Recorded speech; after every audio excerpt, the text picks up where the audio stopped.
Welcome to Forgotten TV, the podcast that brings you TV memories of the 70s and 80s with a focus on short-lived TV shows, TV pilots, and made-for-TV movies. I'm Chris Cooling. In 5th grade at lunchtime on Wednesdays, kids would be talking about this show that was on the prior night. This show had a photographer running all over the world uncovering conspiracies, an Old West marshal in a futuristic alien city, and, of all things, Dracula. What kind of schizophrenic show was this? That is the subject of this episode of Forgotten TV. For the last 15 years, I was unable to find any recordings of this show, even checking with people like Ray Glasser, the videoholic on YouTube, some 10 years ago, to no success. Then a couple of months ago, someone finally posted some VCR recordings of this show on YouTube. So today, we are going to discuss the notorious early 1979 NBC mid-season mega failures, Cliffhangers, as well as Supertrain. It's almost impossible to talk about Cliffhangers without some context, which definitely includes a discussion of Supertrain. It was summer of 1978, and NBC had just one top 10 show on its roster, Little House on the Prairie. And worse, only 4 shows altogether performing in the top 30, which included the NBC Monday Night Movie, Project UFO, and Sunday's The Big Event. Deciding it needed new blood, NBC hires Fred Silverman to head the network. Fred Silverman had been responsible for CBS's Rural Purge of 1971, as well as reintroducing game shows to daytime TV, greenlighting at least a dozen huge hits for ABC, as well as ending the network practice of wiping for daytime as well as late-night shows at both CBS and ABC during the 70s. Wiping is the practice of erasing TV programs and reusing the videotape, which is why we don't have almost any recordings of The Tonight Show before 1972. But before Silverman found success at ABC, launching shows like Hill Street Blues, Shogun, Different Strokes, The Facts of Life, and Gimme a Break, there was a rough patch at the beginning. Half of NBC's 1978 primetime shows were canceled by mid-season, due to no fault by Silverman since the fall season was set and well in production when he came on board. Nevertheless, NBC ended the 1978-79 TV season still with only 4 shows in the top 30. Little House on the Prairie, and the NBC Monday Night Movie, which benefited greatly from the Little House lead-in, Chips, and Different Strokes. And his first attempt at fixing the network, the mid-season schedule, in early 1979, was a disaster. Cliffhangers was one of 9 mid-season replacement shows greenlit by Silverman. It began airing in February of 1979 at 7 p.m. Central, up against Happy Days and Laverne and Shirley, the number 1 and number 2 shows on television for the prior season, as well as the CBS Tuesday Night Movie. Cliffhangers was heavily promoted at the time. Let's hear one of those promos narrated by the great Don Pardo. Cliffhangers, 3 continuing action-packed stories in one show. First, The Secret Empire. Marshal Jim Donner rides out of the past right into the future and discovers a secret city beneath the earth, filled with wonders and packed with thrills, far beyond the dreams of mortal men. A city ruled by an evil emperor whose one goal is to control all mankind. Next, a beautiful newspaper reporter travels the globe to uncover a plot which will end the world. But when this ring of master spies finds she's hot on their trail, all they want to do is stop Susan Williams. Then it's Dracula 79. The Prince of Darkness has returned to cast his spell upon the unwary. But the evil Count will never rest in peace, for Kurt and Mary have sworn to end his immortal reign. Can goodness triumph, or will Dracula rule the day? Watch Tuesday on NBC. They don't call them cliffhangers for nothing. Yes, Cliffhangers was an attempt at reviving the old movie serial format. Movie serials used to play before a feature presentation, very popular in the 1930s and 1940s at movie theaters. These serials were divided into chapters, screened at a movie theater for 1 week, and typically ended with a cliffhanger in which characters found themselves in perilous situations with little apparent chance of escape. It seems that NBC may have been aiming to both a young audience that did not really get the 1950s nostalgia offered by Happy Days, as well as an older audience that remembered the movie serials of yesteryear. The segments were usually each 20 minutes long in the tradition of the old two-reel length of a movie serial of the 1930s and 40s. Produced by Universal Television, supposedly this had a production cost of $1 million per episode, making it the most expensive TV show to date. That expense is hard to see on the screen watching it now, but I'll have more thoughts on that later. To emphasize the serial nature of the show, the stories began in progress. I suppose we should go ahead and talk about the actual segments of Cliffhangers. First, let's hear the sequence that started each episode of Cliffhangers, which had great old-style narration by Brad Crandall from WNBC, who also narrated opening recaps of individual segments. It's time for Cliffhangers. 3 of your favorite cereals. 3 brand new chapters. Cliffhangers, bringing you the excitement of the case. The lure of the exotic. The shock of the unexpected. The breathlessness of suspense. The amazing escapes. Cliffhangers, 3 new chapters filled with menace. Surprises. Romance. Death-defying action. Astonishing adventures into the unknown. And just when all looks hopeless against impossible odds, the thrill of the rescue. Cliffhangers, bringing you tonight Chapter 2 of Stop Susan Williams, Chapter 3 of The Secret Empire, and Chapter 6 of The Curse of Dracula. All 3 tonight on Cliffhangers. In the original order, the first segment, contrary to the promos, was Stop Susan Williams. Created by Kenneth Johnson, who was the creator of all the Cliffhanger segments, Susan Anton and Ray Walston stars in Stop Susan Williams. Susan Williams was a news photographer looking into the death of her brother, also a reporter for the same newspaper who had been killed in a hit and run. Although the police ruled his death accidental, Susan was certain it was murder. He had been investigating what he called the biggest story anyone ever uncovered, an international conspiracy to orchestrate an event which would shock the world. Here's a typical opening narration. Believing that her brother was murdered while trying to uncover a shocking news story, photographer Susan Williams searched his New York apartment and discovered an address book containing certain names which may be clues to her brother's death. But someone else was also seeking the address book, forcing Susan to a precarious hiding place.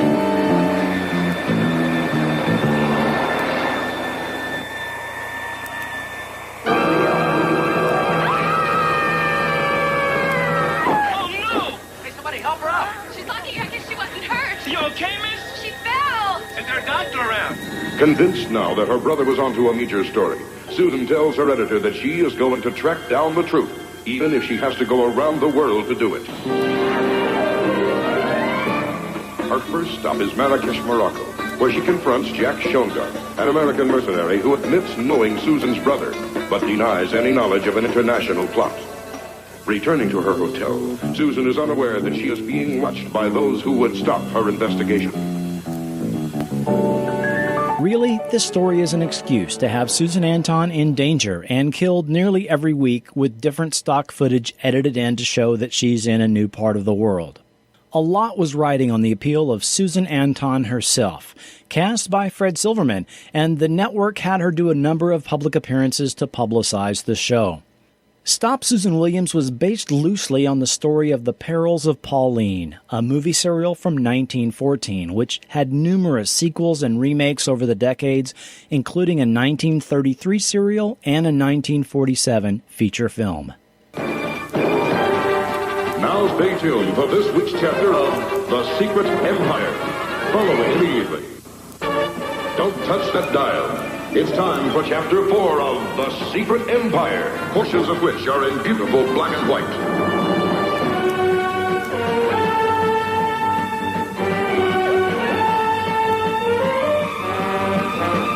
The Secret Empire, starring Jeffrey Scott, Carlene Watkins, Stephanie Kramer, and Mark Leonard. Set in 1880, While chasing a band of gold thieves, the Phantom Riders, Marshal Jim Donner stumbles on a secret underground city populated by aliens known as Chimera. The city is on the brink of civil war as Emperor Thorval, played by Mark Leonard, is experiencing a rebellion of citizens beginning to resist his Compliatron. Let's hear one of those great opening narrations. In Wyoming of 1880, several gold shipments destined for the Denver Mint had been stolen by a mysterious group of Phantom Riders. U.S. Marshal Jim Donner was investigating the thefts when he was led into an ambush. He escaped and took with him a strange key belonging to the Riders. Jim was pursued to the very brink of disaster.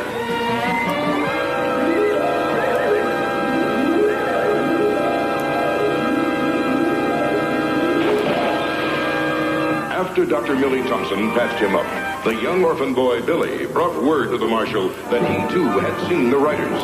Once inside a cave, however, the mystery continued to deepen. Jim found himself descending into the unknown, while Billy became trapped in the cave. Jim had discovered the secret empire, miles below the surface of the earth, a world of the future, ruled by a dictator who governs his people with an iron fist, suppressing all who resist. Marshal Donner learns that the Emperor plans to extend his reign to the surface. But before Jim can take any action, he is pursued by the Emperor's shadow guards.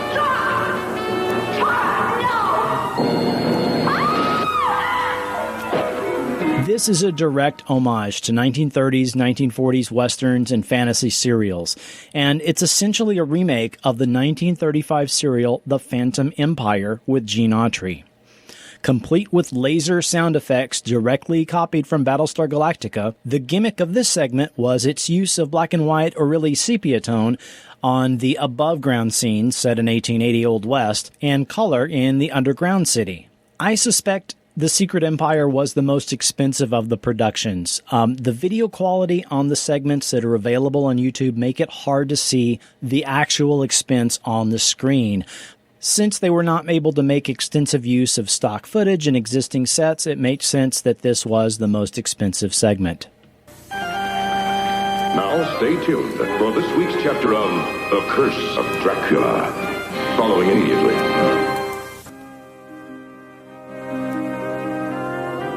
The Curse of Dracula, starring Michael Nouri, Stephen Johnson, and Carol Baxter. In modern-day 1979 San Francisco, 512-year-old Dracula is undead and well, and teaching European history at Night College. He had brought 20 coffins filled with Transylvanian soil with him to the United States and had hidden them throughout the area. He is pursued by Kurt Von Helsing, a descendant of the original Von Helsing, and his partner Mary Gibbons, whose mother had been killed by Dracula years before. As we enter the story, the pair are destroying the 13th coffin as they face Dracula, ready to stop them. Unlike the other segments, this segment typically starts with Dracula himself giving us a voiceover narration. I have had to survive numerous adversaries over the years, but none have proven more tenacious than Kurt Von Helsing and Mary Gibbons. Together, they have destroyed 13 of the 20 coffins which I have placed at strategic locations around the city of San Francisco. The most recent loss being my coffin in Marin County. I allowed them to defile my sacred earth of Transylvania because I felt that I had finally tracked them.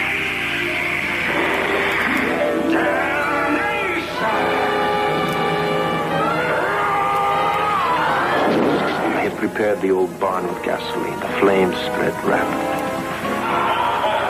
But Mary's ingenuity proved to be a match for my own. And again they escaped. Several days later, they came into my life once more at South Bay College, where I was teaching East European history. A night course, naturally.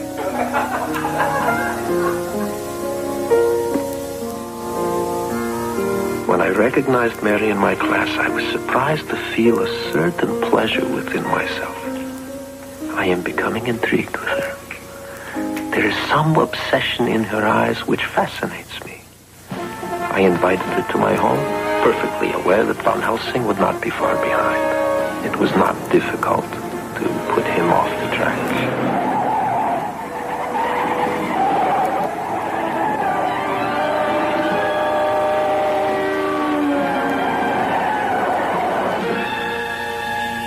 desire to possess Mary is growing within me. Soon she shall be mine.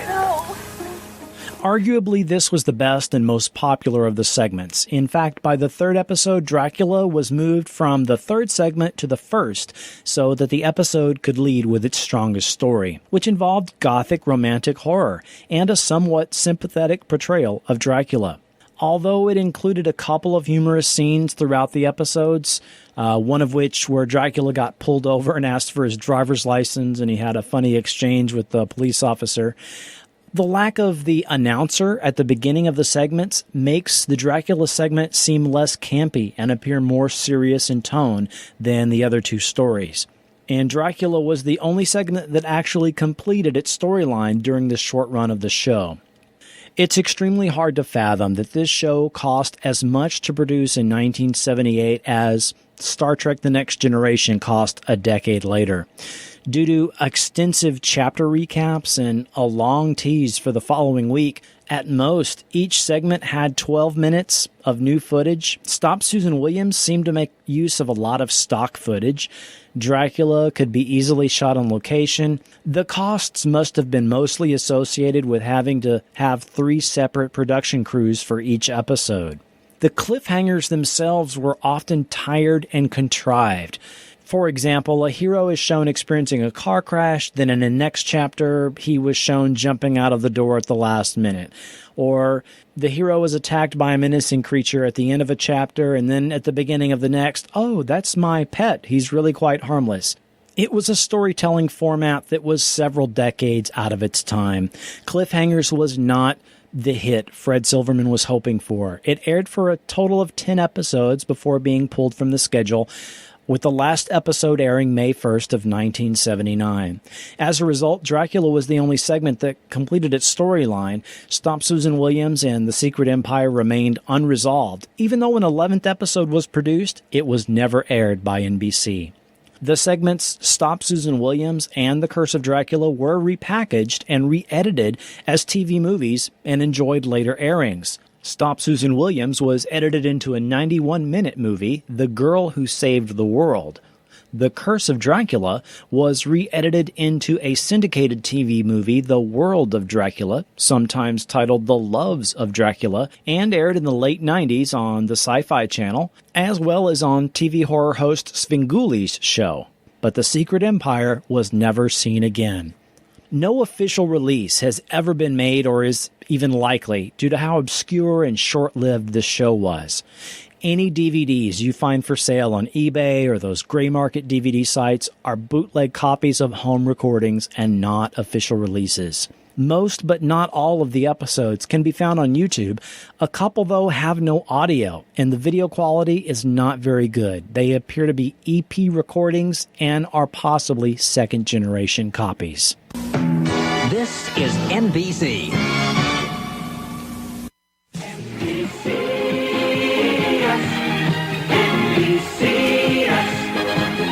See the superstars shining bright. See the new shows that are hot. Things are happening every night. Come and see what we got. NBC us. NBC us this fall. The 2-hour premiere of Supertrain. Loaded with mystery. I think somebody's trying to kill me. Filled with fun. Wonder how long you think he'll be able to stay down? And packed with action. Supertrain. Catch it tonight, followed by Quincy on the new NBC.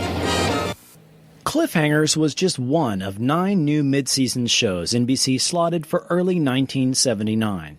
By far, the most notorious failure of these shows was the ambitious and expensive Supertrain. A network-owned show, Supertrain was produced and financed by NBC and possibly cost up to $10 million to construct the models and sets by the time all was said and done. Sets which included a full-size mock-up of the engine and first car that passengers could board during opening scenes. One of the train models infamously crashed during production and had to be rebuilt, further inflating costs. Supertrain was heavily promoted in print, TV promos, and on the Today Show. I suppose we should cover what the show was about.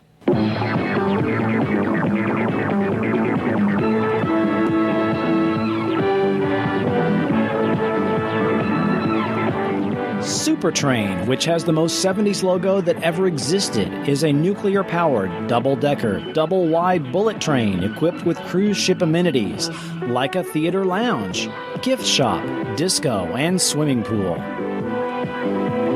Cruising at 190 miles per hour, the train makes traveling from New York City to LA a 36-hour trip. Suspiciously similar to another show, the plots concerned the passengers' social lives, usually with multiple intertwining storylines, and most of the cast of a given episode were guest stars.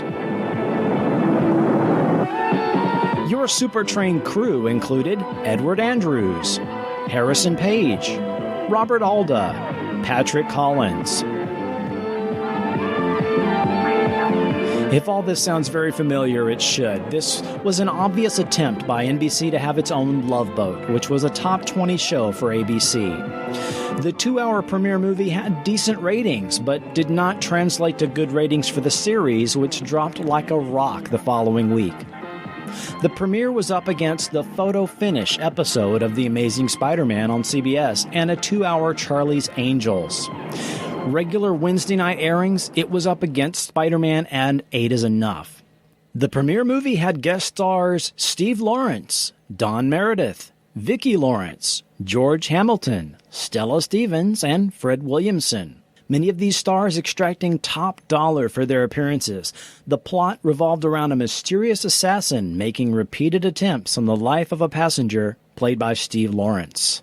The dramatic failure of the show is often incorrectly blamed on Fred Silverman, but really the show was already greenlit by previous executive Paul Klein and was in early production when he came on board. He did push the premiere to mid-season, which is why the failure of the show is usually laid at his feet. Let's hear Fred himself discuss Supertrain in this 2001 interview. This was actually Paul Klein's idea. The idea to do Supertrain is one of the few times I agreed with him, about anything. And I said, that's a terrific idea, let's do it. And we went to Dan Curtis, who went on after Supertrain to do Winds of War and War and Remembrance. So, he was pretty good producer, but he kind of lost his way on this one and just felt that the way to do a series like this is to just throw money at it. So we had a set that cost about $10 million to build. You could have built a railroad station for what they did at MGM. It just was a great idea that was terribly executed. That's about all I can say. Fact is that the show opened with a 38 share. It had a very strong opening. And it opened, there was a blizzard that year, so everybody in the world saw it. It was a big, big rating. And then the shows were just lousy shows, and it plummeted. If I had it to do all over again, I think it's a great idea to do a drama. What we attempted to do was Hitchcock every week on a train, but to do really good suspense stories with some humor. And it was a good idea. We just didn't have the right people to execute it. The 3 Mile Island accident of March 28, 1979 probably didn't help public perception of a show about an atomic-powered train. Also, unlike The Love Boat, which had a very predictable, familiar, formulaic format, it was unclear what this show was supposed to be. A serious thriller? A lighthearted thriller? The premiere movie had an uncomfortable storyline involving domestic abuse, and it did not tonally match the rest of the plot. After 5 episodes, the show was pulled from the schedule for a few weeks and it was retooled. They cut several cast members and tried to make it even more similar to The Love Boat, with the final episode that aired even adding a laugh track, just like The Love Boat. There were actually 3 versions of the opening theme song, each more disco than the last.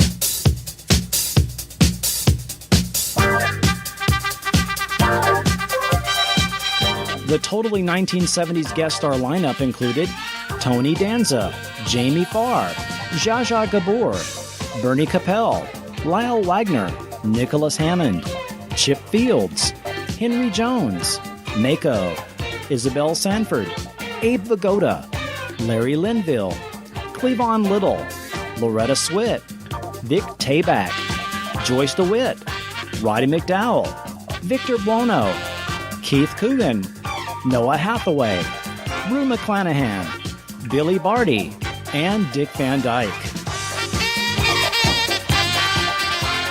In all, 8 additional episodes aired after the pilot film. The series was run one more time in the summer of 1979, but was never syndicated or aired again in the U.S. The Supertrain pilot movie was released on VHS in 1985 under the title Express to Terror, but no other official releases were ever made. However, every episode is findable on YouTube. In 2002, TV Guide ranked Supertrain number 28 in its 50 worst TV shows of all time list. Fred Silverman did okay.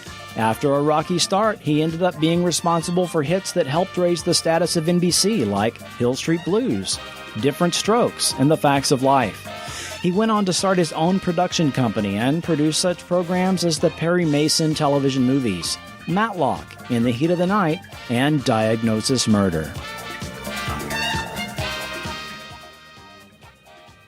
Next time on Forgotten TV... Lost in the Devil's Triangle, trapped in a dimension with beings from the future and from other worlds. A party of adventurers journeys through zones of time, back to their own time. It's the Fantastic Journey, next time on Forgotten TV. Forgotten TV is not affiliated with NBC, Universal Television, Dan Curtis Productions, or Studios USA Television. Cliffhangers and Supertrain are the property and trademarks of NBC and Universal Television, and no infringement is intended. Audio clips are included for the purposes of review, commentary, and criticism only, and are not intended to infringe. And I'd like to thank the following YouTube channels for making this episode possible. Rob at Sea 2009, Sylvie Nickerson, Martin Hughes, Trust Fund Challenge, Operator 35, and a special thanks to the Archive of American Television, TVobscurities.com, as well as the unofficial Supertrain website. All of these will be linked up for you in the show notes. Forgotten TV is now a member of the Frequent Wire Podcast Network. To find other great podcasts, click the link to Frequent Wire in the show notes. If you like Forgotten TV, you'll probably enjoy Walnut Grove Cast, where we discuss episodes of Little House on the Prairie. Subscribe to Forgotten TV on iTunes, Stitcher, or wherever you get your podcasts. To interact with me on Facebook, Twitter, YouTube, or to easily support the show by doing your regular shopping on Amazon, that's all linked up for you at forgotten.tv. I'm Chris Cooling, and this has been Forgotten TV.